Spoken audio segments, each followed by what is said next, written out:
প্রথমে ভেবেছিলাম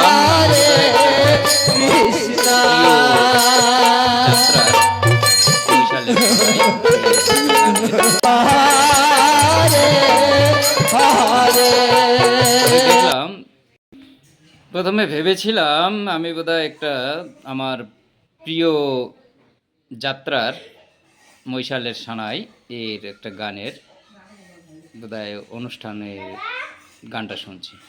পরে দেখলাম আমি তো আই অ্যাম অবাক, ইওর ফেদের ফেদের মাই কানের দর। এটা বুঝতেই পারলাম না যে এটা কীর্তন হচ্ছে। আসলে এখন জমানা বদলে গেছে, খুব ভালো।